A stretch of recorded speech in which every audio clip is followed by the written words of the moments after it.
Hi guys, in today's video we are going to be reviewing and testing this Intel Nuc from 2014. This has an i5 4th gen CPU matching the 2014 release date with a 4th gen CPU, and on the front we've got a power button. Over here we've got two USB 3 ports, a headphone jack, and on the other side we have more I/O. We've got two USB 3 ports, one Ethernet, one mini HDMI, one mini display port, and one 19-volt power out, two little air vents things, and a Kensington lock. So bottom here we can just quickly take it out, and once you have it out, here we have a SATA port, and right here we've got mSATA and Wi-Fi, and here we've got two RAM slots which are both DDR3. And that's the basic overview. Now that we're on the desktop, we can see that the exact CPU we've got is the i5 4250U, and we've equipped that with 16GB of DDR3, same test SSD, and it's got the same integrated graphics, which is the 5000 Intel HD. Now let's open up the first game. As you can see, CS2 is loaded. Let's just hop right in the settings. We are on 640 by 480, 60 Hz, and all of the lowest settings. So let's just hop in a game and see how it runs. As you can see, we are now loaded in the game. This is unplayable. I don't know what else to say. The resolution is so low, I can't even differentiate the background and enemies. This is horrible. This is getting probably around 40 FPS. Not 100% sure. And oh my god. Let's put this up to 640 by 480 and see if it's actually usable. We've now changed it to 640 by 480 and it's just a picture. Oh no, it's getting a respectable 20 FPS. Maybe 15 or so. I'd say this is playable if you were dead, or you didn't have hands. This would be playable if you didn't have hands, because that's already an inconvenience. CPU's blasted up, being used fully. But to be fair, the respawn rate is actually pretty decent. And I'm just stretching out my talking so I get extra watch hours. As you can see, the next game we are testing is Valorant. If I go to settings here, we're on 720p, all low settings. So let's just start a match and see how it runs. As you can see, we are in the game. We are getting around 40-50 FPS. CPU at 78 degrees. That's bad. 100% usage from CPU there. But yeah, this is very playable at 720p. This is incredible. My opinion. Very, very playable. So even if you're in a competitive scenario. Okay, maybe not in a competitive scenario. I think I've bugged out. No, I haven't. I'm just an idiot. But yeah. Honestly, I think this is perfect. If you have this machine, this is definitely 100% playable. And I think I'm even going to bump up the settings to medium to see how it runs. With the graphics quality bumped up to medium, there is definitely a little bit of a decrease in performance. However, it's nothing catastrophic. Actually it is. It's down to like 30-40ish FPS. It is a bit more choppy, but still definitely 100% playable. I guess not if you're a professional player, but pretty good for just everyday light gaming. Even for this laptop CPU in here, which is definitely overheating. So yeah, just got a kill. Yeah, definitely playable. On to the next test. As you can see, we are now in Minecraft. These are our settings, fast settings, 9 chunks, all the lowest, 1080p, blah blah blah. Let's go into the world, which, no offense to the creator, if I blow it up, this is just for testing purposes. So shout out to the creator.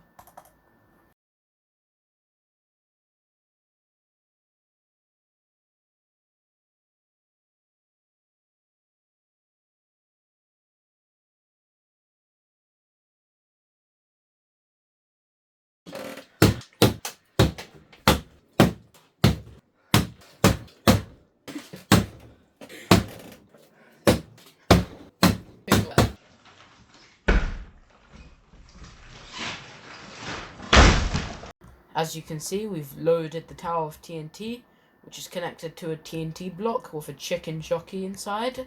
So let's just blow this thing up and see the madness happen.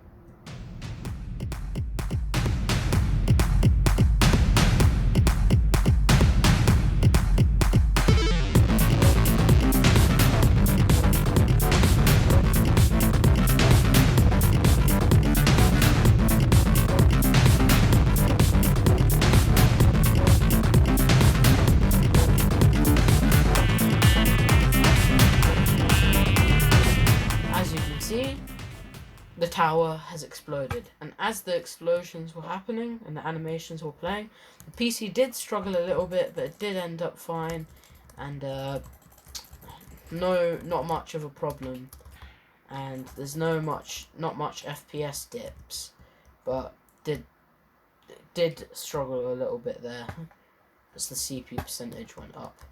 And now the chicken jockey's dead, so no more chicken jockey. Let's move on to the next test. As you can see, we are now in the game. Here are our settings. We're on 720p. No VSync. Well, we weren't on 720p. Actually. Now we're on 720p. All those settings. Let's just see how it runs. Open to a match. As you can see, I'm now in the game and it runs horribly. This is getting around 16 FPS. CPU and GPU usage are maxed, and CPU is quite hot at 70 degrees. So yeah, this is quite bad, and it's also a really weirdly graphical error. It's a weird graphical error where it's jittering up and down. I don't know why that is. I don't think it's because of the FPS. But yeah, it's very weird. It's jittering up and down. Let me turn the resolution down all the way to 320 by 200 and see if it helps. And the screen doesn't even fully load properly, but it's not doing that horrible jitteriness, and we're up about 10%. No, I can't even see the ball. There's like an MS-DOS game. You can't see anything. It is that pixelated. Let's see if I can get a goal. Well, no, but someone else did. Let's just move on to the next game. As you can see, the next test is WebGeo Aquarium.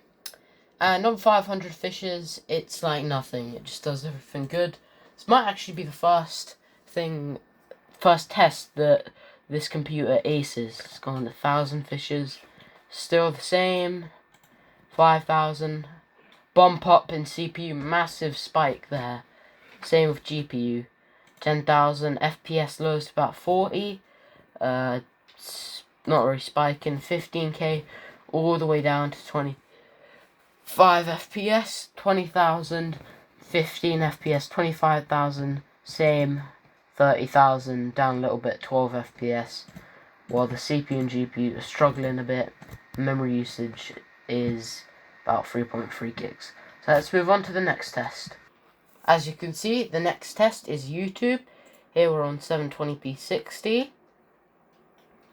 And it is taking a while to load in, but works pretty perfectly. No issues here. Bump it up to 1080p. Again, no issues. Works pretty good. Perfect. This is the optimal resolution. It's gone 1440p. Again, looks pretty good. Maybe a tiny bit laggy if you look at the bird's neck. It's a bit choppy, but still pretty good. 4K. Computer did just get a bit louder then, and this is quite a bit choppy. I wouldn't recommend it, but it is a little bit watchable, I guess, if you let it set in a little bit. Now finally 8K. As you can see, 8K does not work, so we're going to move on to the next test. As you can see, the next test is Cinebench. So let's start the multi and single core, and I'll cut to you when both are done. Now that it's done, the multi-core got 1,328 points, and the single core got 552 points. Pretty good from the multi-core test. Thank you guys for watching. Please like and subscribe, and I'll see you in the next one.